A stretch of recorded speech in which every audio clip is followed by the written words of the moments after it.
ये कहो कि सोने की खान पीतल के दाम बेचती है। वापस दिला दो, मुंह मांगे पैसे दूंगा। पैसे कागज के फूल हैं दोस्त। जब पूरा खेत ही मिल सकता है तो अनाज से क्यों काम चलाएं? मुझे इस जमीन का 15% चाहिए। मंजूर, मैं सिर्फ ये जमीन दिला दो और देखो हमारे पास पूरी जिंदगी नहीं पड़ी हुई। कविता, कविता। आई जी, ये लीजिए। अरे वो कांति चाचा के यहाँ से जो मैं पेपर्स लाया था वो कहाँ है? अरे आप भूल गए, आपने तो बाहर टीवी के पास रखे थे। वो मेरे बैग में डाल दो, बहुत इंपॉर्टेंट पेपर्स हैं। जल्दी करो, मुझे देर हो रही है। हाँ, अभी डाल दो।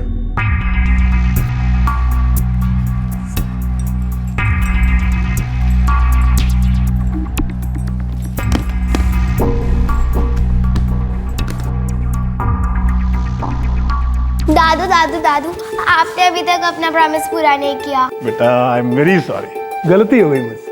लेकिन आज हम अपना प्रॉमिस पक्का पूरा करेंगे और अपनी जिया बिटिया के लिए वीडियो गेम लेकर आऊंगा। अब मैं जाऊं? नहीं दादू।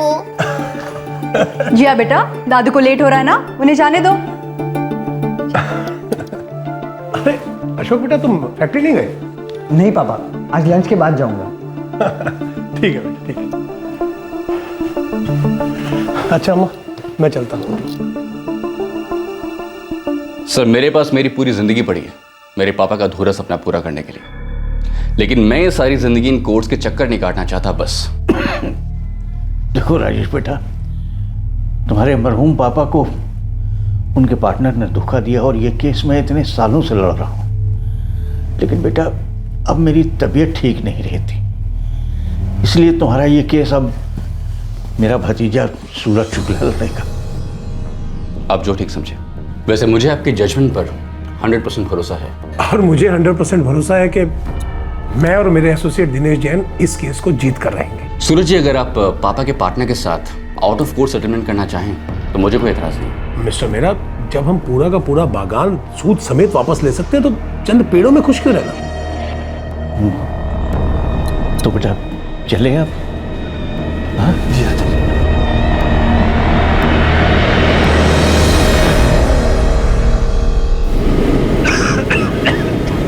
अब मैं तुम्हें क्या बताऊं सूरज, तुम खुद एक काबिल वकील हो। कैसी बात कर रहे हैं चाचा जी, आप गुरु हैं मेरे। बेटा सीनियर होने के नाते एक बात जरूर कहूंगा, आउट ऑफ कोर्ट सेटलमेंट को रूल आउट मत करना, क्योंकि अक्सर जीत की जिद में हम वक्त से हार जाते हैं।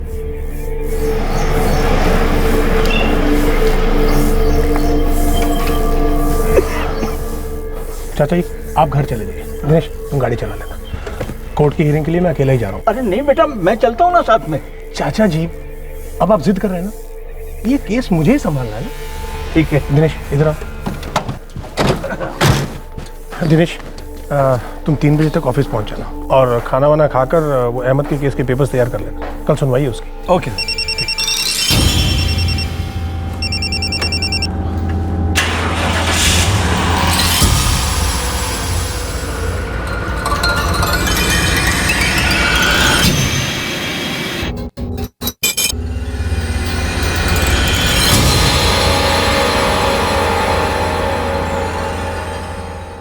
एडवोकेट सूरज शुक्ला भोपाल डिस्ट्रिक्ट कोर्ट में पिछले 30 सालों से प्रैक्टिस कर रहे थे। यह उनके लिए एक आम वर्किंग डे था। वो अपने बताए हुए समय पर अपने ऑफिस लौटने वाले थे और फिर उसके बाद घर जाने वाले थे। लेकिन 10 अगस्त 2014 की दोपहर को ऐसा नहीं हुआ। एडवोकेट सूरज शुक्ला के गुरु और चाचा कांतिलाल शुक्ला, उनका असिस्टेंट दिनेश जैन और उनके परिवार वालों को भनक तक नहीं थी कि उनका भविष्य हमेशा के लिए बदलने जा रहा था और इसकी जड़ें अतीत की गहराइयों में थी। The number you have called is currently switched off. The number you have called is currently switched off. The number you have called is currently switched off. The number you have called is currently switched off. अरे कोई कांति को फिर से phone लगा दो, मैं बात करूंगी।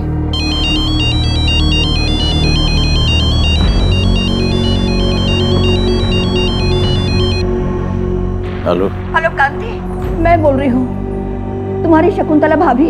हाँ भाभी। सूरज की कोई खबर आई क्या? अरे भाभी, मैंने दिनेश और अशोक को कह दिया है कि टेंशन ना लो, केस की छानबीन के सिलसिले में कहीं गया होगा, आ जाएगा। 10 बजने को है, आज तक कभी ऐसा हुआ नहीं। सुनो, जो तुमने नया केस सूरज को दिया है वो कोई गड़बड़ वाला केस तो नहीं है ना? कोई गड़बड़ वाली बात नहीं है, आप डरिए मत, वो आ जाएगा। हाँ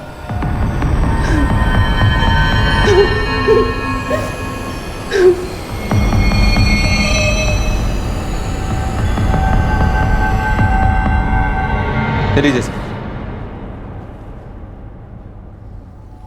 सारे दोस्तों और रिश्तेदारों से बात हुई? हाँ, सभी से हुई है। पापा कहीं नहीं है। मॉर्ग मैं हुआ है सर, सारे अस्पताल भी दिखाया। मैंने इन्हें पहले कई बार देखा है डिस्ट्रिक्ट कोर्ट में। वो वहीं प्रैक्टिस करते थे और वहीं से गायब हुए हैं। तो वहीं से ढूंढते हैं। सर, एडवोकेट सूरज शुक्ला का असिस्टेंट दिनेश जैन, वो कह रहा था कि उसने शुक्ला को तकरीबन 1 बजे यहीं गेट नंबर 1 के सामने ड्रॉप किया था। सिन्हा, इस ड्रॉप को इस कैमरे ने जरूर पिकअप किया होगा। कल दोपहर 1 बजे बाद का फुटेज निकलवाओ, इसका और जितने भी कैमरे हैं यहाँ पर। जी सर। भोसले से कहो कि सीसीटीवी फुटेज रेडी रखे और सूरज शुक्ला के कॉल रिकॉर्ड्स निकलवाओ। ऑर्डर जा चुके हैं सर।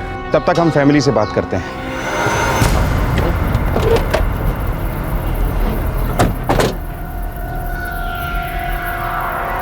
प्रैक्टिस डिस्ट्रिक्ट कोर्ट में करते हैं।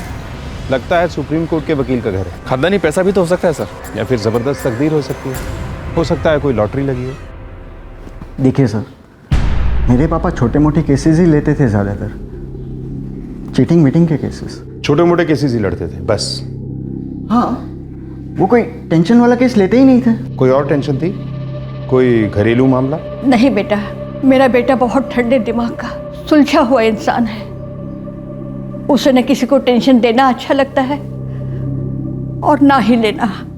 वैसे मामला है टेंशन वाला शकुंतला जी। एडवोकेट साहब कहीं फंस गए होते तो एक कॉल जरूर करते। कविता जी, उनको कोई पर्सनल टेंशन था? जी नहीं, ऐसा कुछ भी नहीं था। कोई अफेयर? कभी नहीं। किसी से कोई दुश्मनी? कोई पुरानी दुश्मनी, फैमिली वाली?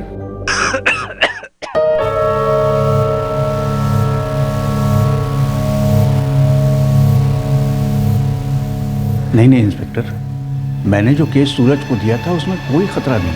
आखिर इतने सालों से मैं भी तो लड़ रहा हूँ ना, मुझे तो कुछ नहीं हुआ। आपके सामने खड़ा हूँ और सूरज को अभी उस पर काम करते हुए तो सिर्फ 1 ही दिन हुआ था। मुझे इस क्लाइंट का नाम और नंबर चाहिए। जी दिनेश। ये रहा उनका कार्ड, मोबाइल, एड्रेस, लैंडलाइन, सब कुछ है इसमें। पुलिस ने उस नए केस की पूरी तरह से छानबीन की, लेकिन ना तो उसमें से कुछ अटपटा मिला और ना ही पुलिस को एडवोकेट सूरज शुक्ला की फैमिली से कोई लीड मिली। लेकिन इन्वेस्टिगेटिंग ऑफिसर को यह जरूर अटपटा लग रहा था कि डिस्ट्रिक्ट कोर्ट में छोटे मोटे चीटिंग के केस लड़ने वाला वकील इतना अमीर कैसे है, और अगर अमीर है तो किडनैपिंग का एंगल भी हो सकता है। और सीसीटीवी फुटेज ने इस एंगल को और मजबूत कर दिया। सर, जैसा दिनेश ने बताया, 1 बजे डिस्ट्रिक्ट कोर्ट के गेट नंबर 1 पर कांतिलाल शुक्ला की गाड़ी रुकी। सूरज शुक्ला गाड़ी में सोते रहे। कोर्ट में जाते वक्त उन्हें किसी का फोन आया सर। उनके कॉल रिकॉर्ड्स आने के बाद पता चलेगा कि ये कॉल किसका था। पूरे 1 घंटा वो कोर्ट के अंदर थे। उसके बाद कोर्ट से बाहर निकले और ये देखिए सर, कोर्ट के बाद सूरज शुक्ला घर जाने के बजाय कोर्ट के सामने केसर बार में गए और 10 मिनट बाद बाहर आए, फोन पर बात करते थे। फिर ये 2 लोग सूरज से मिलने आए और तीनों बार के अंदर चले गए। लगभग 7 बजे, पूरे 5 घंटे बाद ये तीनों बार से बाहर निकले सर। टैक्सी को ट्रेस करो और ड्राइवर को लेकर आओ। इन दोनों के क्लोजअप्स ले लो और सारे पुलिस स्टेशन में भिजवा दो। ये दोनों सूरज शुक्ला के पहचान के लोग थे। सर, क्या इन दोनों ने सूरज शुक्ला का किडनैप किया या वो अपनी मर्जी से इनके साथ गए होंगे? अगर ये किडनैपिंग का केस होता तो फिरौती के लिए कॉल आया होता। अब ये अलग बात है कि घर पे फोन आया हो और हमें इन्फॉर्म ना किया गया हो। सूरज शुक्ला अगर अपनी मर्जी से इनके साथ गए तो फोन को स्विच ऑफ क्यों करते और अपनी फैमिली में किसी से बात क्यों नहीं करते? 5 घंटे बाहर में थे तीनों सर। हो सकता है अक्सर बैठते हो।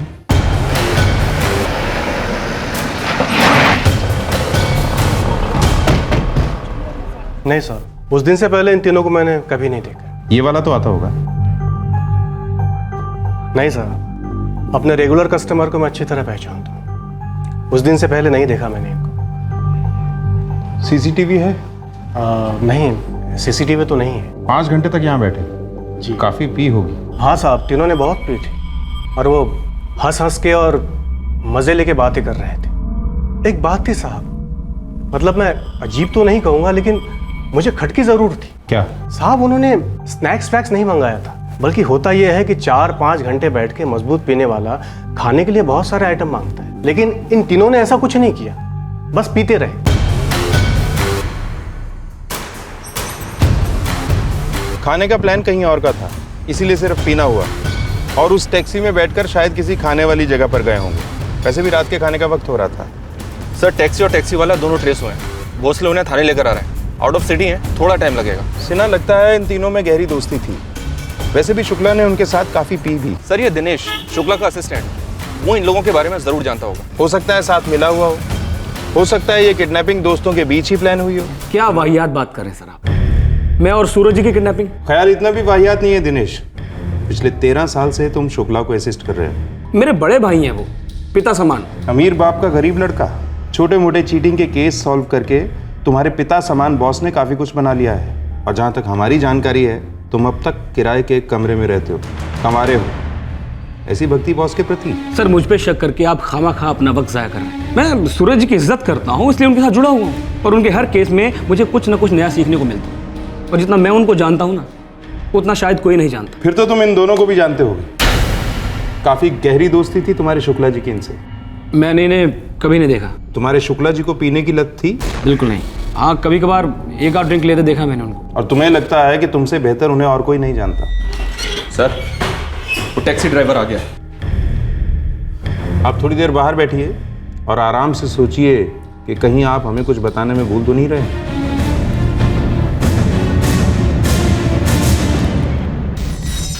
नाम? मुनीर अब्दुल शेख साहब। टैक्सी कब से चला रहे हो? कई साल हो गए साहब। हमें अब्बू की टैक्सी है, आजकल हम ही चलाते हैं। और लाइसेंस वाइसेंस कागज पत्री सब ठीक है साहब, ओरिजिनल। पर तुम्हारे कुछ पैसेंजर ठीक नहीं है साहब। इन दो ही जिन्होंने कल हमारी टैक्सी बुक की थी और कह रहे थे कि कोर्ट के पास केसर बार है, उधर चलना है। और शाम को लौटाइए 6:30 के आसपास, आगे जाना है वेलकम ढाबा। टैक्सी वेटिंग पे थी 5 घंटे? नहीं साहब, मैं वापस गया धंधे पे और शाम को 7:15 बजे लौटा होते। और ये दोनों साहब इन साहब को लेके वापस लौटे और मैं इनको वेलकम ढाबा छोड़ कर आया। कहाँ ये वेलकम ढाबा? इस सिटी के बाहर है, हमारे घर भी होते नज़दीक है, इसलिए हम वापस लौटा है। कुछ बात हो रही थी इन तीनों के बीच में? आते वक्त इन दो जनों में कोई बात नहीं हुई थी और जाते वक्त ये तीनों पिए हुए थे, हमने ध्यान नहीं दिया साहब। शुक्ला साहब, घर पे कौन कौन है? घर पे मेरी बीवी है, मेरी माँ है, बेटा है, बहू है, एक पोती है और मैं हूँ। बेटा क्या करता है आपका? बेटे को मैंने सेट कर दिया है, उसकी एक छोटी सी फैक्ट्री लगवा दी है। मतलब इतनी छोटी भी नहीं है, ठीक ठाक कमा लेता है वो। जिंदगी में बस एक अच्छा काम कर दो, बाकी पूरी जिंदगी आराम।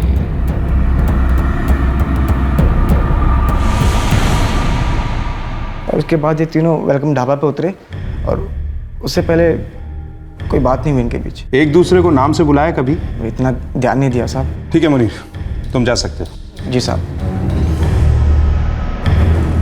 वेलकम ढाबा का नाम सुना है? यहाँ तो सूरज जी कई बार गए हैं। किसके साथ? क्यों? अपने 2 दोस्तों अजय और योगेश के साथ। पिछले 1 महीने में करीब 3-4 बार गए थे। कहीं ये दोनों अजय और योगेश तो नहीं? सर कुछ कह नहीं सकता, मैं कभी इनसे मिला नहीं हूँ। फिर इनके बारे में कैसे जानते हो? पिछले महीने मेरे बाबा बीमार हो गए थे तो मैं गया था उनसे मिलने। जब लौट के आया तो सूरज जी ने बताया इनके बारे में मुझे। अरे सर क्या बात, आज आप अपना टिफिन नहीं लाए? नहीं, मैं दोस्तों के साथ आज बाहर खाना खाने जा रहा हूँ। अच्छा। वेलकम ढाबा, कमाल का खाना है वहाँ पे। दिनेश, कभी तुमको भी वहाँ लेकर जाऊंगा मैं। कौन दोस्त है सर ये आपके? पुराने होंगे, स्कूल टाइम के? अरे नहीं, अभी नए दोस्त बने हैं, अजय और योगेश। बड़े कमाल के बंदे हैं। ये लो, मैसेज भी आ गया। मैं चलता हूँ। ठीक है सर। अच्छा, आज शाम की कोई इंपॉर्टेंट मीटिंग तो नहीं है ना? नहीं सर, कोई मीटिंग नहीं है। ठीक है, मैं वहां से सीधा घर चला जाऊँ। जी सर।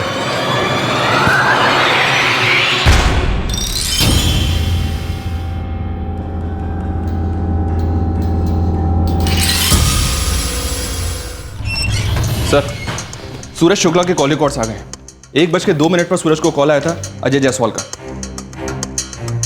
और 2:10 पर योगेश गुप्ता का। ये वही लोग होंगे, अजय और योगेश, सूरज जी के नए दोस्त। सच बताऊं तो मुझे शौक लग रहा है जानकर कि सूरज जी उनके साथ बार में इतना पी रहे थे। अभी तो केस शुरू भी नहीं हुआ है दिनेश। एक से एक शौक आने बाकी हैं। फिलहाल तुम जा सकते हो, लेकिन शहर नहीं छोड़ सकते। जी सर। समझ में नहीं आ रहा सर, 1 महीने की इतनी गहरी दोस्ती, सालों से असिस्टेंट रहे दिनेश को पता ही नहीं है। फोटोग्राफ्स फैमिली को दिखाओ, नाम भी बताओ, चाचा कांतीलाल शुक्ला को भी। फिर हम सीधा वेलकम ढाबा जाएंगे। इस नई नई दोस्ती में मुझे किसी पुरानी दुश्मनी की बू आ रही है सिन्हा। इंसान को सबसे ज्यादा धक्का तब लगता है जब किसी अपने बहुत ही करीबी की परछाई में परायापन झलकता है, किसी राज का साया नजर आता है। एडवोकेट सूरज शुक्ला की फैमिली और उसके चाचा कांतीलाल शुक्ला ने अजय जायसवाल और योगेश गुप्ता का नाम तक नहीं सुना था। सूरज की फैमिली, चाचा कांतीलाल, असिस्टेंट दिनेश सभी बौखला गए थे कि कहीं सूरज कोई बात उनसे छुपा तो नहीं रहे थे, कोई ऐसी बात जो सिर्फ ये 2 नए दोस्त जानते थे और कोई नहीं, या फिर कोई और भी था।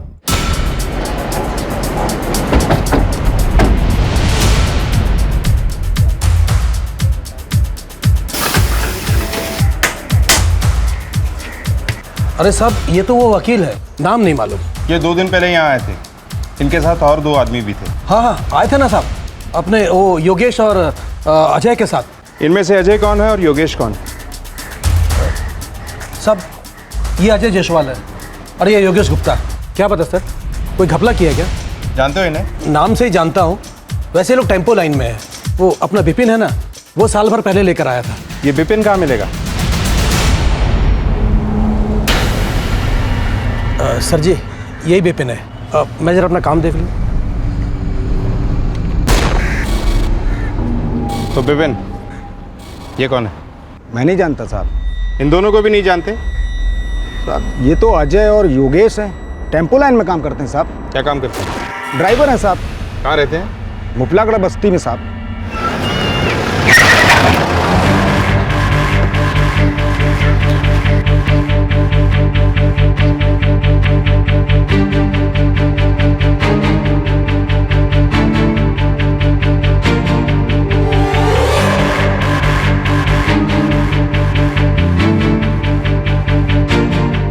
सर, ये 16 बता देगा, अजय जायसवाल का। ये जायसवाल परिवार कहाँ है? साहब, 2 दिन पहले ही वो सब लोग अपना बैग वैग लेके कहीं चले गए और किसी को कुछ बताया भी नहीं।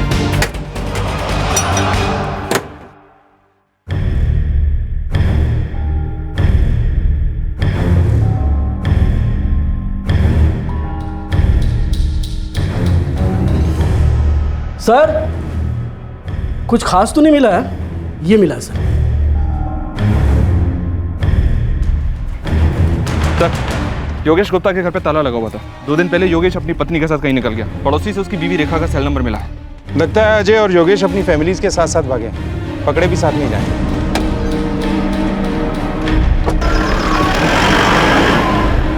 अमित जायसवाल, योगेश गुप्ता और योगेश की पत्नी रेखा, तीनों के कॉल रिकॉर्ड से करवाओ और तीनों के इंस्ट्रूमेंट को ट्रैकिंग पे डलवा दो Sinha. Yes sir.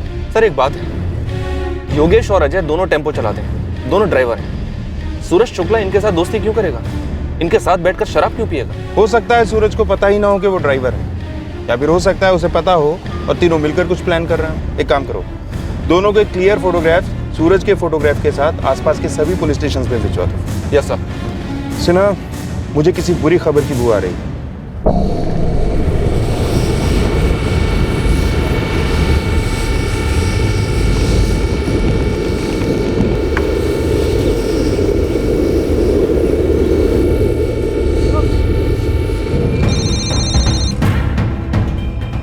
मुकरबाग police station.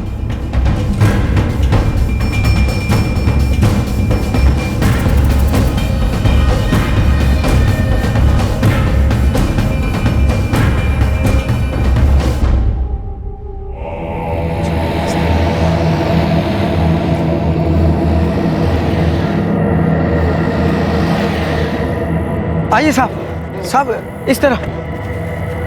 इधर इधर है साहब, इधर ही पड़ा हुआ है। चंदेल, बॉडी को पोस्टमार्टम के लिए भेज दो और पूरा इलाका स्कैन करो।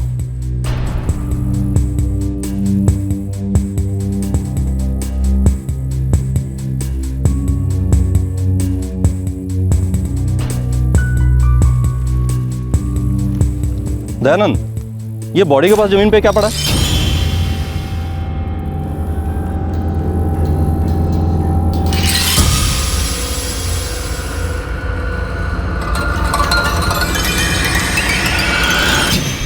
गला घोट कर मारा गया। उसके बाद पत्थर या किसी हैवी चीज से चेहरा खराब किया गया। फिर जलाया गया ताकि इस आदमी की शिनाख्त ना हो सके। इनकी उम्र क्या होगी? इनकी उम्र 55 से 60 साल के बीच है। खतना नहीं हुआ है। ब्लड स्ट्रीम में एल्कोहल कंटेंट्स काफी पाए गए हैं और पेट में ढेर सारा खाना। सर, लाश जहां मिली वहां का पूरा इलाका छान मारा, कुछ नहीं मिला। बॉडी के पास हमें ये मिला। विक्टिम की पहचान छुपाने के लिए कितना कुछ किया गया। चेहरा खराब किया गया, बॉडी को जलाया गया। क्या ये सब हमें गुमराह करने के लिए किया गया या ये लॉकेट ही किसी और का था? सर, मैंने बॉडी के डिटेल्स स्टेट के हर पुलिस स्टेशन में भेज दी है।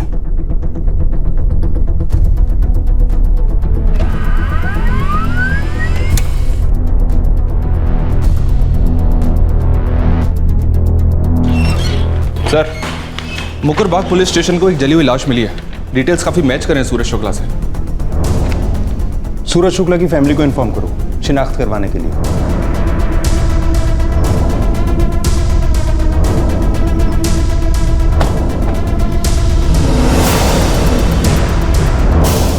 ललित द्विवेदी, लक्ष्मण चौबे, पीएसआई वरुण चंदेल, पीएसआई से ना। फैमिली ऑन द वे है। बस साथ ही हो। आगे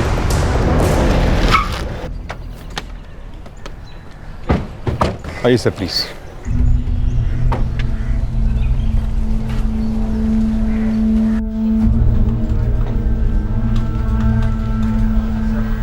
देखिए, बॉडी बहुत बुरी हालत में है।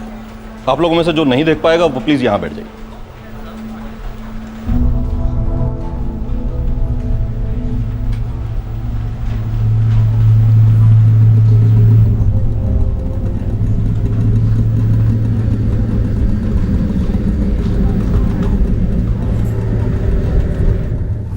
कोई भी आइडेंटिफिकेशन नहीं थी? ये मिला।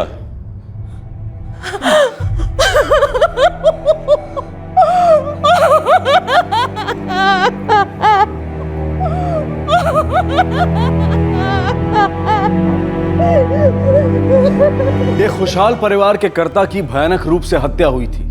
पहले शक किडनैपिंग का था, लेकिन इस हत्या से यह बात साबित हो गई थी कि इस केस में कोई गहरा षड्यंत्र शामिल है और फरार सस्पेक्ट्स अजय जायसवाल और योगेश गुप्ता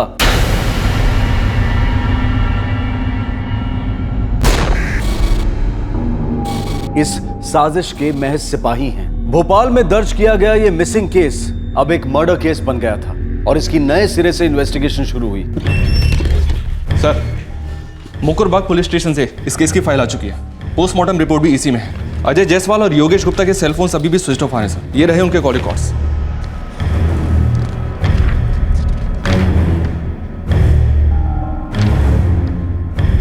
इन दोनों के फोन्स की आखिरी लोकेशन भी मुकरबाग है, जहां इन्होंने सूरज शुक्ला की लाश को ठिकाने लगाया था। और उसके पहले ये दोनों बराबर सूरज शुक्ला के टच में थे सर। इन तीनों के बीच लगभग हर रोज फोन पे बात हुआ करती थी। सुना, ये एक नंबर है जिसके साथ अजय और योगेश दोनों की काफी बात होती थी। मर्डर वाले दिन भी अजय ने कम से कम 16 कॉल्स किए हैं इस नंबर पर और योगेश ने 13। और स्विच ऑफ होने से पहले भी दोनों फोन्स की आखिरी कॉल इसी नंबर को है। हो सकता है सर ये इस मर्डर का मास्टरमाइंड हो। इस नंबर की डिटेल्स निकलवाओ, पूरी हिस्ट्री खोद डालो इस बंदे की। हो सकता है इस केस का रिमोट कंट्रोल इसी बंदे के पास था।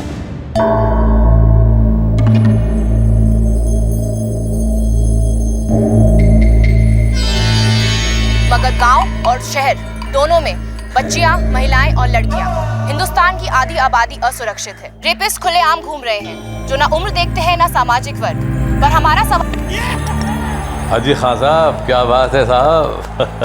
हाजी हुजूर, हम तो छोटे मोटे बुकी हैं, चादर देख के पैर फैलाते हैं। हम हाजी हुजूर, हमारी क्या मजाल जो हम आपको एडवाइस करें। सरकार तो खुद बड़े खिलाड़ी हैं। मैं तो कहता हूँ हिम्मत कीजिए और इस बार ब्लाइंड खेल लीजिए। जी। अरे आप कहाँ हैं? घर कब आ रहे हैं? 5 दिन हो गए हैं। अरे आऊंगा जब समय ठीक होगा। हाँ, और सुन, अगर कोई मुझे पूछने आए, खासतौर से कोई पुलिस वाला, तो कहना तू भी मेरे लिए बहुत परेशान है और हमेशा की तरह थोड़ा रोना धोना कर लेना और बीमारी का बहाना कर देना। हाँ, तू तो करती रहती है ना ऐसा। इतने सालों से ये सब कर रहे हैं, अब इतनी उम्र हो गई है, अब बस भी करो। अरे कैसे बस करूं? बस करूंगा तो बूढ़ा हो जाऊंगा, और तू तो जानती है पैसे से बढ़िया कोई पेट्रोल नहीं है जो जीवन की गाड़ी को खींच सके। सर, शिनारपुर के दुर्गा नगर में रहने वाले इस आदमी का नाम गोपीनाथ मौर्य है, जिससे अजय और योगेश की रेगुलर बात होती थी। बुकी है, एस्टेट एजेंट है, एक ऑफिस भोपाल में है और एक शिनारपुर में। एक बार जेल भी होकर आया है फ्रॉड और चीटिंग के केस में।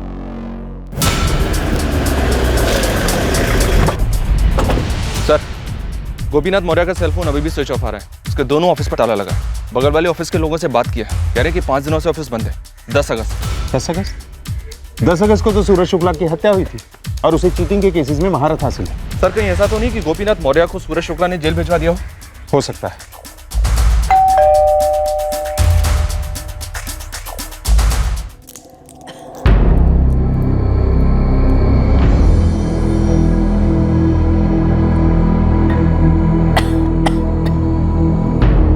ये अपने भोपाल वाले ऑफिस में हफ्ते में एक बार जाते हैं। 5 दिन हो गए, इनका कोई पता नहीं।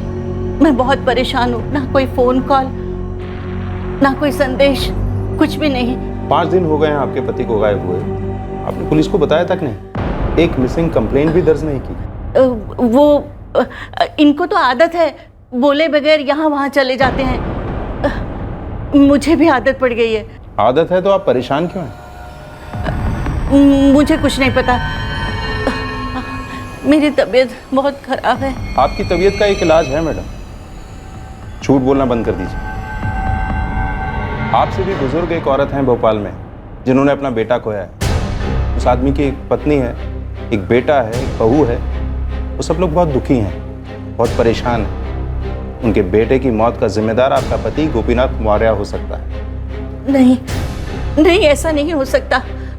आपको कोई गलतफहमी हुई है। गलतफहमी हुई है तो बहुत जल्द दूर हो जाएगी, जब आपके पति जहां भी हैं हमारे पास आ जाएंगे। आप हमारी मदद करेंगी ना?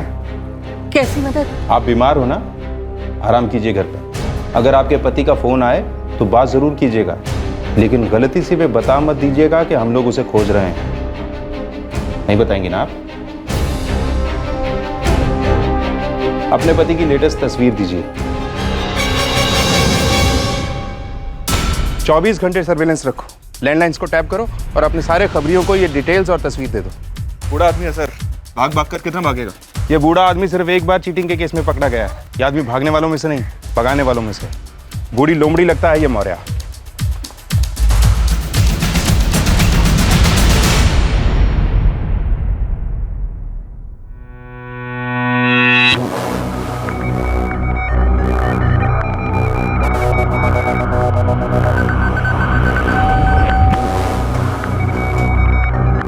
What's up for you? हाँ सेम। किस कमरे में हो? आपके बाजू में। ओह, मैं तो 203 में हूँ। 204। ओह,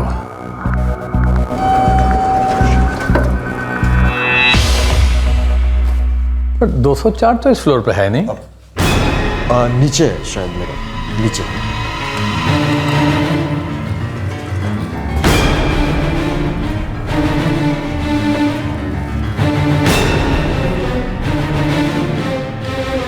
हाँ sir, hotel gold spark 203।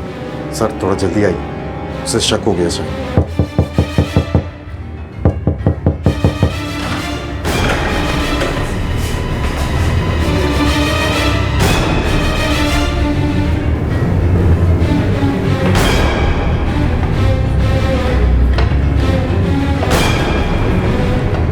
Maurya ji,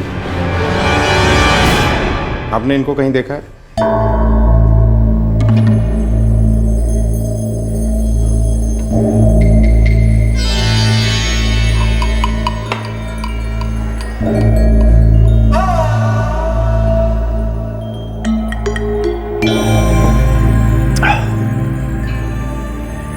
Maurya ji के लिए और पानी लेकर आओ। पहले हम इन्हें नहलाएंगे, उसके बाद कुछ करंट के झटके देंगे। नहीं सर प्लीज, हम पर दया कीजिए। ऐसा मत कीजिए सर, देखिए बूढ़ा आदमी हूँ, बीमार रहता हूँ। इसीलिए तमीज से पूछ रहा हूँ, ये बुढ़ापे में क्या सेकंड इनिंग खेली आपने? बताता हूँ। सर मेरा एक दोस्त है, मुंशी गोयल। अरे मुंशी गोयल के बच्चे, इतने सालों को याद किया। मुसीबत में तो अपने ही याद आते हैं साले गोपीनाथ मौर्य।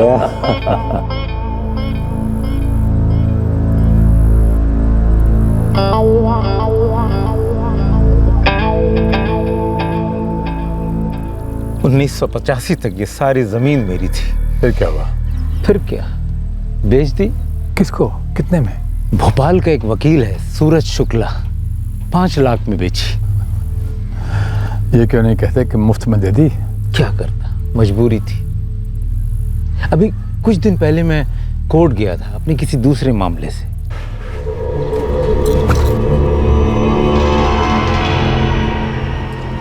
अरे गोयल साहब, आप इतने सालों के बाद साक्षात मेरे सामने हैं। शुक्ला जी।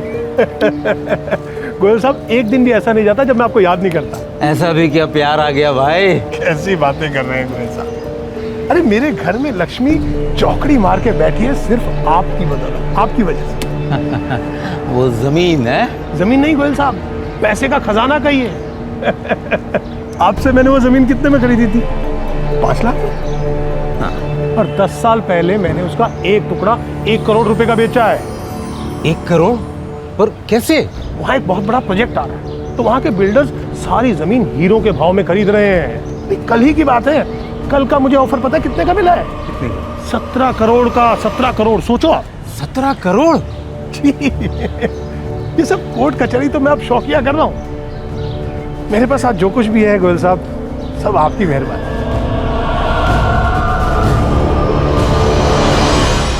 उसकी ये बातें मुझे हजम नहीं हुई। मैं कई रात तक सो नहीं पाया। फिर मैंने अपने वकील से बात की। गोयल साहब, कानून के दायरे में एक तरीका है। क्या? अच्छा, पैसे कितने लगेंगे?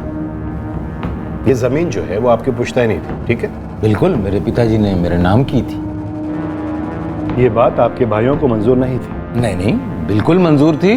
सारे कागजात हैं मेरे पास। अब नए कागजात बनेंगे जिसमें यह लिखा होगा कि आपके भाइयों को मंजूर नहीं था, उनसे जबरदस्ती मंजूर करवाया गया था आपके पिताजी ने। इसीलिए आपने वो जमीन मूंगफलियों के दाम बेच दी। गोयल साहब, तो ये डील ही जायज नहीं हुई ना। उन दोनों का भी हक है उस जमीन पर। क्या बात, लेकिन मेरे भाइयों के साथ तो मेरी जमती नहीं है। वो क्या तैयार होंगे इस बात पे? आपके जमीन की कीमत 17 करोड़ रुपए है गोयल साहब। 1-1 करोड़ रुपए आपके भाइयों को दे दे। हाँ, 1 करोड़ में तो कोई भी तैयार हो जाएगा। और 1 करोड़ मेरा। 1 करोड़? फीस अलग से गोयल साहब। 1 करोड़ केस जीतने के बाद दे दीजिए। फिर क्या हुआ?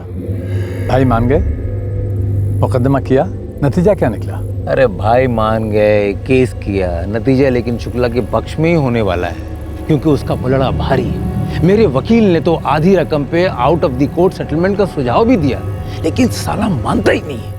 गोयल जी, जब पूरा बागान ही मेरा है तो मैं चंद पेड़ों को क्यों कबूल करूं? शुक्ला, फैसला भी तुम्हारे हक पे हुआ नहीं, और कहीं इस जमीन पर कोर्ट का स्टे ऑर्डर आ गया तो सालों रगड़ते रहोगे कोर्ट में। वकील हो, जानते हो ये सब। वकील हूं, इसीलिए मैं कोर्ट केस से डरता नहीं हूं।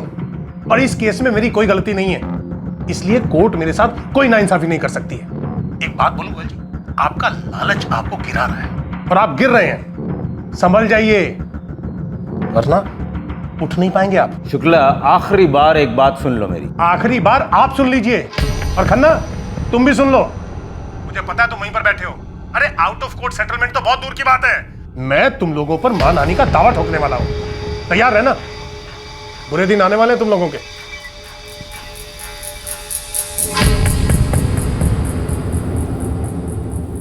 उफ, तुमने तो सोने की खान पीतल के दाम बेच दी। मेरे वकील ने तो हाथ खड़े कर दिए। जमीन तो मिलने से रही, ऊपर से मानहानि का केस लड़ना पड़ेगा मुझे इस उम्र में। गोयल, मुझसे क्या चाहते हो? साफ साफ कहो, इसलिए कि इस उम्र में जलेबी खाना और जलेबी की तरह गोल गोल बातें करना दोनों मना है। मेरी जमीन मुझे वापस दिला दो, मुंह मांगे पैसे दूंगा। पैसे कागज के फूल हैं दोस्त। जब पूरा खेत ही मिल सकता है तो अनाज से क्यों काम चलाएं? मुझे इस जमीन का 15% चाहिए। मंजूर, हमें सिर्फ ये ज़मीन दिला दो और देखो हमारे पास पूरी ज़िंदगी नहीं पड़ी हुई। इसलिए तुमने अजय जायसवाल और योगेश गुप्ता को सूरज शुक्ला की सुपारी दे दी? नहीं सर, मैंने सूरज शुक्ला को बहुत समझाने की कोशिश की पहले। मैं स्टेट एजेंट हूँ, लोगों को पटाना मेरा पेशा है सर। अरे नहीं नहीं दिनेश, कोई जल्दी नहीं है, तुम आराम से आ जाओ। अरे हाँ हाँ, मैं सब संभाल लूंगा यहाँ पर। और हाँ, पिताजी को मेरा प्रणाम कहना, ठीक है? कम इन।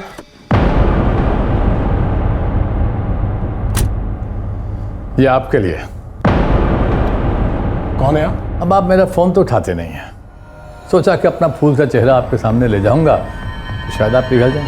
ओह, तो आप हैं गोयल के टट्टू मौर्य, गोपीनाथ मौर्य। मैंने आपको बैठने के लिए नहीं कहा है, बुजुर्ग हो इसलिए धक्के मारकर नहीं निकालूंगा।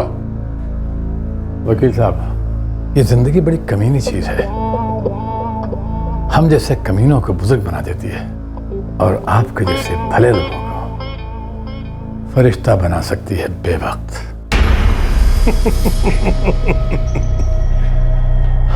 जिस मुंह में नकली दांत हो उस मुंह से धमकी नहीं देनी चाहिए, चुटकुला लगती है। चलिए, मैं आपको दरवाजे तक छोड़ देता हूं, वरना वहां तक पहुंचने से पहले आप लड़खड़ा कर गिर सकते हैं। वकील साहब, मैं सांप हूं, अगर गिर पड़ा तो रेंग के निकल जाऊंगा।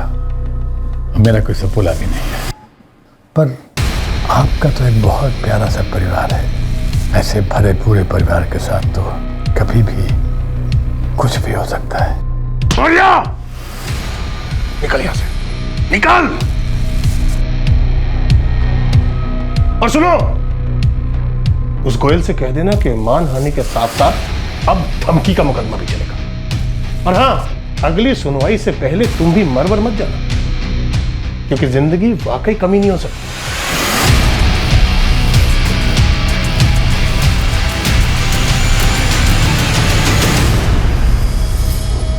सर, जब घी अकड़ जाए तो उंगली टेढ़ी करनी पड़ती है। अजय और योगेश को कैसे जानते हो? सर, मैंने जिंदगी के हर दिन से थोड़े थोड़े रंग चुराए हैं। जब जेल हुई तो वहां के अंधेरे में अजय और योगेश जैसे रंगीन नौजवान मिले, शराब और शबाब के शौकीन, और जबान इतनी मीठी कि मौत को भी शुगर की बीमारी हो जाए। कैसी बातें कर रहे हैं गुरुदेव आप? अरे आप तो हमें जहर पीने को देंगे ना, उससे भी विलायती पेक समझ के गटक जाएंगे। पहले काम तो सुन लो। आप जो भी कहेंगे हम सब करेंगे गुरुदेव। अरे जेल में आपसे इतनी अच्छी अच्छी बातें सीखने का मौका मिला है, क्यों अजय? हाँ, अब इतना बड़ा ज्ञान पाने का मौका हमें कहाँ नसीब होगा। एक आदमी को थोड़ा ज्ञान देना है और उससे थोड़ा ज्ञान लेना है। अरे तो गुरुदेव, हो गया समझो, आपने कहा और हो गया। क्यों योगेश? हाँ हाँ, हो गया।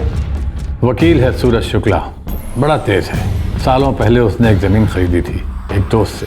दोस्त को जमीन वापस चाहिए, मामला कोर्ट में है। बस आप दोनों को इससे दोस्ती करनी है और उसे केस वापस लेकर आउट ऑफ कोर्ट सेटलमेंट करवाना है।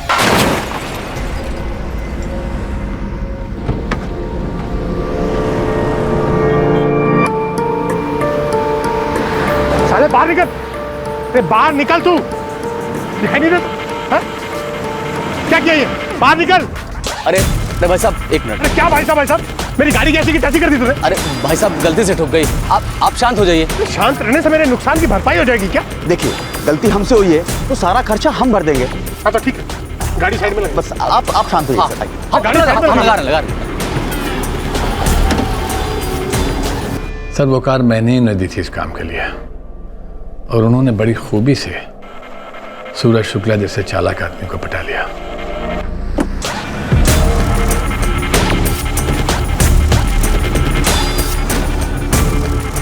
लगभग 5,000 रुपए का खर्चा आ जाएगा और 3 घंटे का टाइम चाहिए। ठीक है, तुम एक काम करो, ये पैसे पकड़ो, ठीक है? कम पड़े तो और लेना, लेकिन साहब की गाड़ी एकदम टकाटक करना जैसे पहले थी। आप चिंता ना कीजिए। ए राजू, जल्दी आ।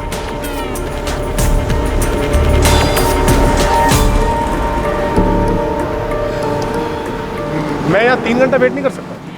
सर आप एक बगल में बहुत अच्छा ढाबा है, वेलकम ढाबा। सर क्यों नहीं आप हमारे साथ लंच कर रहे हैं? धीरे धीरे वक्त भी गुजर जाएगा और सर लंच का टाइम भी तो हो चुका है। हाँ सर, एक बार आप चलिए तो सही, कसम से बहुत बढ़िया खाना मिलता है। अरे स्वाद ऐसा सर कि भूल नहीं पाएंगे आप। नॉनवेज? अरे वेज नॉन वेज जो आप चाहेंगे सब मिलेगा सर। तो वो चटपटा, मसालेदार, तेल तैरता हुआ। अरे सर अगर आप चाहें तो आपके लिए हम कम तेल कम मसालेदार सब बनवा देंगे सर। नहीं नहीं, मुझे तो चटपटा और मसालेदार खाना पसंद है। लो अरे सर फिर तो ये समझ लीजिए कि किस्मत ने हमें टकराया है। आइए चलते हैं सर। अरे सर बता दो ना, इतना अच्छा खाना मिलता है सर वहाँ पर।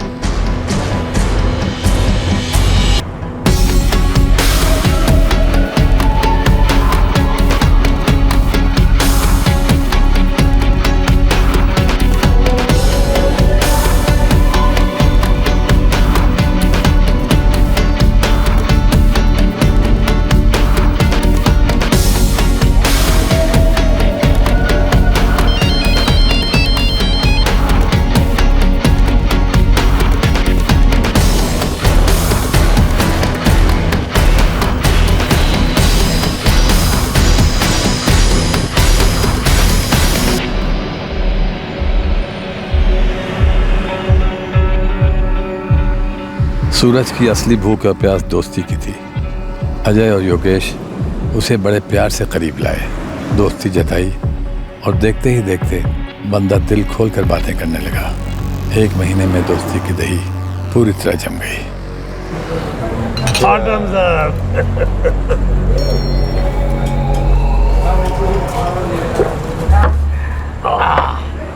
बस अजय, अब खाना मंगा लेते हैं यार, मुझे सुबह कोर्ट में भी जाना, मेरी सुनवाई है। शुक्ला जी ऐसा क्या खास केस है? हाँ यार, मेरा खुद का केस है। खुद का? आपने क्या गलती कर दी? आप तो गलत कर ही नहीं सकते।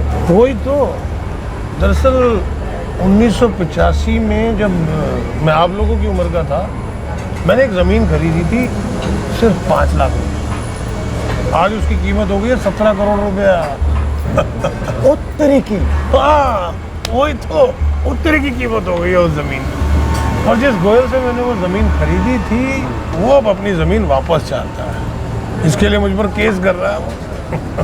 अरे लेकिन शुक्ला जी ये कोई बात हुई? अरे जमीन बेच दी तो मतलब बेच देना। वही तो, लेकिन मुझे डराने के लिए, धमकाने के लिए उसने एक एजेंट को भेजा, कोई मोरिया चोरिया।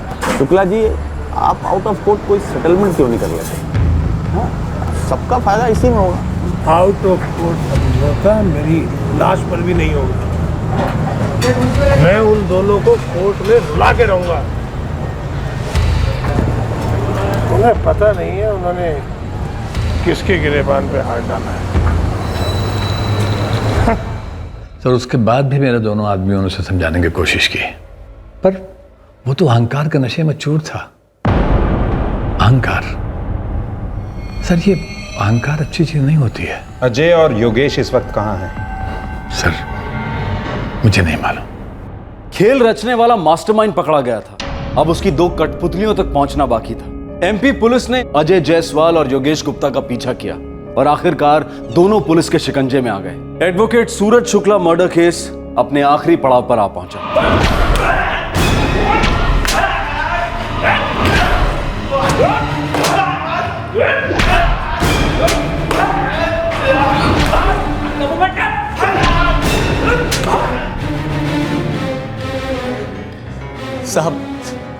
साहब मौर्य जी ने हमें फंसाया है, हम सच कह रहे हैं।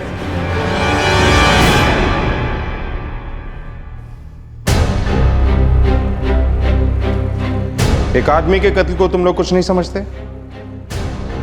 अगर हम लोग भी ऐसे ही समझे तो तुम लोगों का एनकाउंटर कर दें और बार बार एक ही बात दोहराएं कि हमने कुछ नहीं किया। फर्क बस इतना होगा कि हम लाश को नहीं जलाएंगे, तुम्हें जिंदा जला देंगे। बोलो, आजमाना चाहोगे हमें? अजय, योगेश, तुम लोगों के पास सच बोलने के अलावा और कोई चारा नहीं है। सीसीटीवी फुटेज है तुम लोगों का।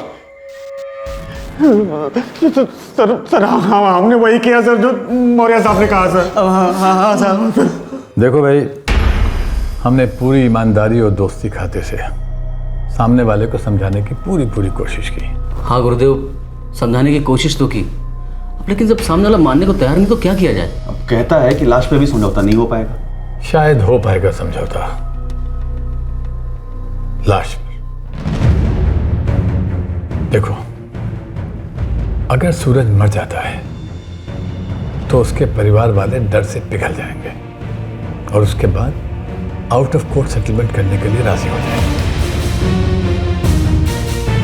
लेकिन गुरुदेव, सूरज ऐसे कैसे मर सकता है? तुम दोनों मिलकर उसे मार दो, खत्म कर दो। अरे गुरुदेव, गले में हाथ डाल के बात निकलवाना एक चीज़ है और गला दबा के खामोश करना कुछ और है। ये मर्डर कहीं महंगा ना पड़ जाए। तुम दोनों को 2-2 लाख रुपए मिलेंगे और आउट ऑफ कोर्ट सेटलमेंट के बाद 2-2 लाख और मिलेंगे।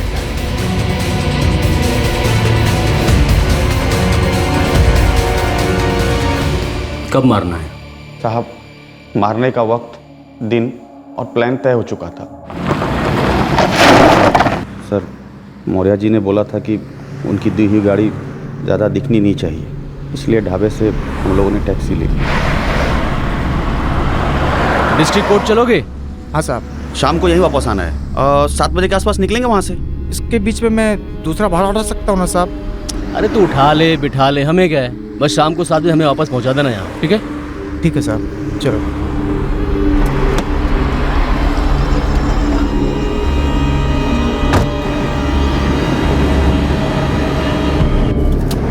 हाँ जी सूरज जी, हाँ हम लोग यहाँ से निकल चुके हैं, बस यही कोई 2 बजे तक पहुँच जाएंगे। बढ़िया है, मेरा भी बस 1 ही घंटे का काम है। फिर बैठते हैं किसी अच्छी जगह पे, किसी ऐसी बार में। हाँ, एक बार तो यहाँ कोर्ट के सामने ही है, केसर बार। मैं कभी गया नहीं हूँ वहाँ पर, लेकिन सुना है बहुत अच्छा है।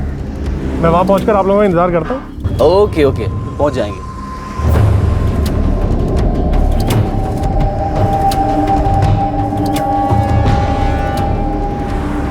अरे कहाँ पहुँचे आप लोग? अरे सर, बस 2 कदम की दूरी पे हैं, आ गए बस।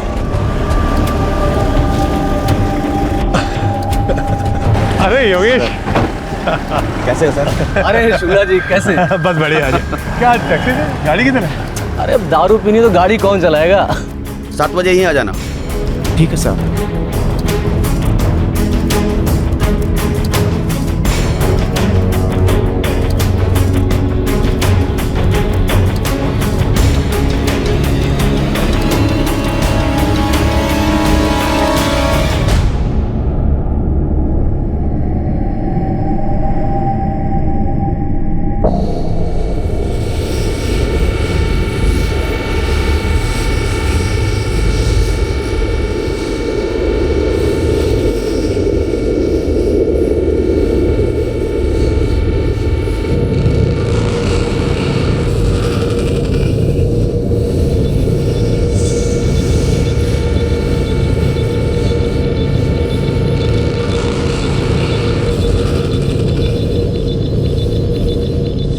साहब, हमारा इरादा सूरज को ज़्यादा से ज़्यादा पिला के उसका फ़ोन अपने कब्ज़े में करने का था और हम उसमें कामयाब भी हुए। और साहब, 7 बजे टैक्सी भी आ गई।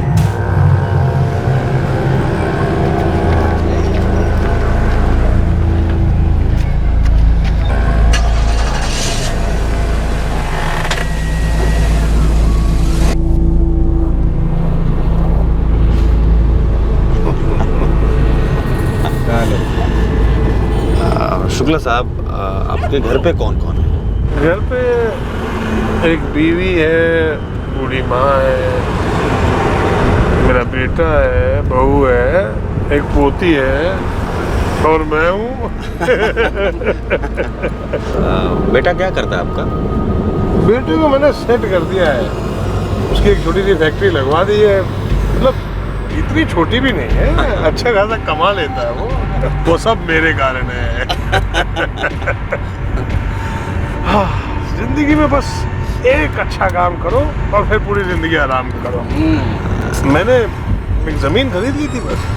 हाँ, अब आप लोग भी मेरे दोस्त हो, आप लोग भी कोई ऐसा ही काम कर डालो, सबको एक अच्छा मौका मिलता है।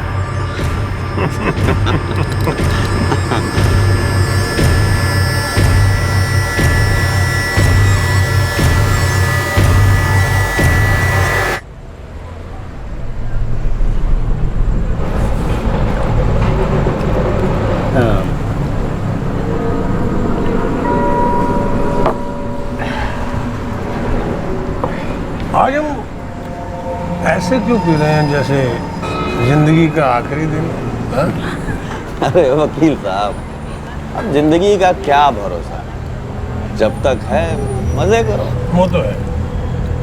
दरअसल मैंने अपनी जिंदगी हमेशा दूसरों के लिए जी, घर बार, माँ बाप, बीवी बच्चे, इन सब के लिए। अपने लिए कभी टाइम ही नहीं मिला। दरअसल कभी अच्छे दोस्त नहीं मिले। अब तुम लोग मिले हो यार, तो चलो जिंदगी एंजॉय करते हैं।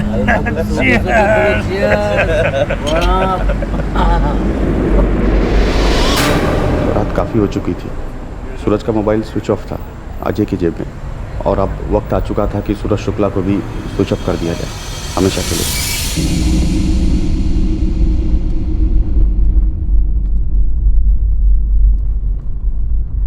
अजय, योगेश, मेरा फोन किधर है यार? मुझे घर पे फोन करना है भाई।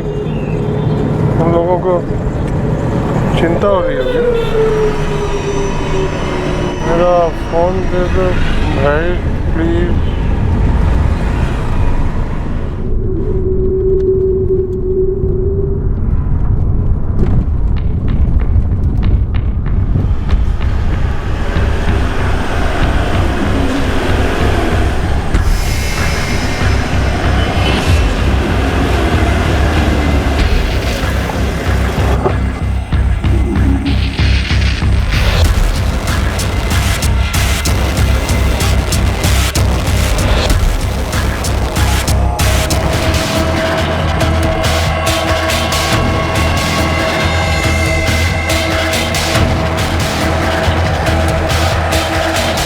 पेट्रोल तुम लोगों ने पहले से खरीद रखा था?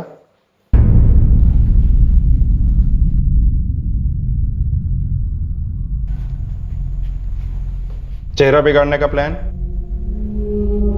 सूरज शुक्ला का सेलफोन, वॉलेट और वॉच, ये सब कहाँ है? साहब, मेरे बीबी के पास है। बीबी का नंबर? 4442240। बात करो, टीम भिजवा दो। सर। साहब, हमने जो कुछ भी किया वो सब मौर्य जी के कहने के मुताबिक किया।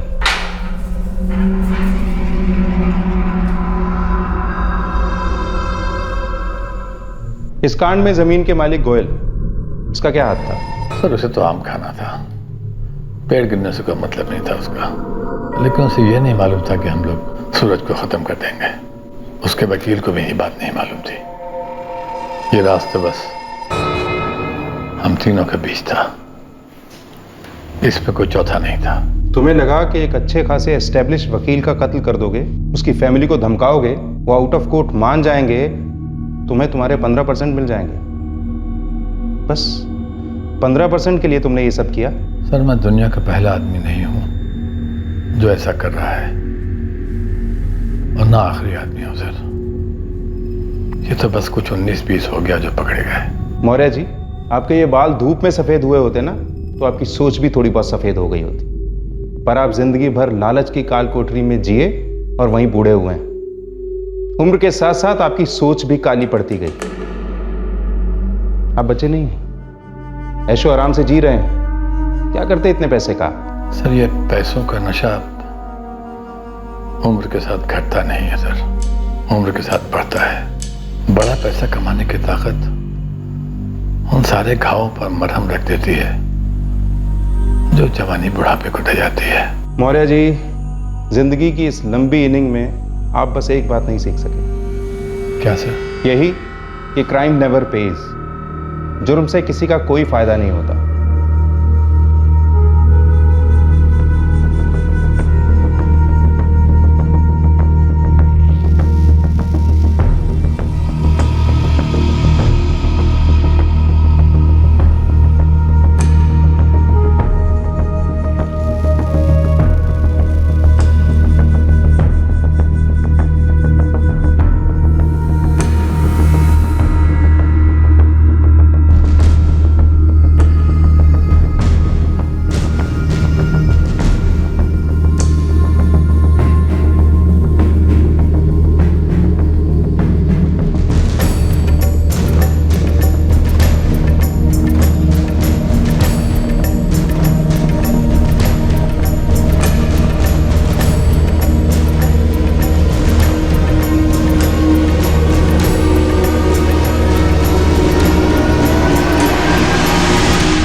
पुलिस ने गोपीनाथ मौर्य, अजय जायसवाल और योगेश गुप्ता पर मर्डर, किडनैपिंग और क्रिमिनल कॉन्स्पिरेसी के चार्जेस लगाए हैं। उन्हें आईपीसी की धारा 302, 365 और 120B के तहत गिरफ्तार किया गया है और तीनों इस वक्त जुडिशियल कस्टडी में हैं। पुलिस को अपनी इन्वेस्टिगेशन में मुंशी गोयल के खिलाफ कोई सबूत नहीं मिला, जिसने गोपीनाथ मौर्य से यह कहा था कि वो सूरज शुक्ला को मनाए ताकि जमीन के लिए आउट ऑफ कोर्ट सेटलमेंट किया जा सके। लेकिन क्या मुंशी गोयल बेकसूर है, निर्दोष है? गोयल ने 1985 में एडवोकेट सूरज शुक्ला को अपनी जमीन अपनी मर्जी से पूरे लीगल पेपर वर्क के साथ 5 लाख रुपए में बेची और आज उस जमीन के दाम कई गुना बढ़ गए। इस बात को अपनी बुरी तकदीर समझकर भुलाने की बजाय गोयल के मन में एक ऐसे भयंकर लालच ने जन्म लिया जिसको जलन ने भरपूर आग दी और इसी आग ने जन्म दिया इस भयंकर जुर्म को। इसी लालच की जोत से जली गोपीनाथ मौर्य, अजय जायसवाल और योगेश गुप्ता की लालच की जोत। क्विक मनी के कारवां में सभी शामिल हो गए, लेकिन जो अपना नहीं उसका सपना भी देखना व्यर्थ है। इसीलिए इस कारवां की मंजिल खाई थी जहां यह जा गिरा और हमेशा की तरह जुर्म की हार हुई। दूसरी तरफ एडवोकेट सूरज शुक्ला का इन नए दोस्तों के साथ शराब और कबाब का रिश्ता एक वार्निंग थी कि कुछ गलत होने को है। एडवोकेट सूरज शुक्ला ने इस कोर्ट केस या इन नए दोस्तों का जिक्र किसी से भी नहीं किया था। अगर किया होता तो उसके गुरु और चाचा कांतीलाल द्वारा शायद कोई और सलाह मिलती, शायद एडवोकेट शुक्ला की जान बच जाती। आपसे फिर मुलाकात होगी क्राइम पेट्रोल सतर्क में एक और नए केस के साथ। तब तक अपना ख्याल रखें, सुरक्षित रहें और याद रखें, जो हालात हमसे मुश्किल फैसले करवाते हैं वही हालात हमें नेक इंसान भी बनाते हैं। सही वक्त, सही कदम, सतर्क रहें। जय हिंद। इस तरह के और भी एपिसोड देखने के लिए हमारे चैनल को सब्सक्राइब करें और बेल आइकन दबाना ना भूलें।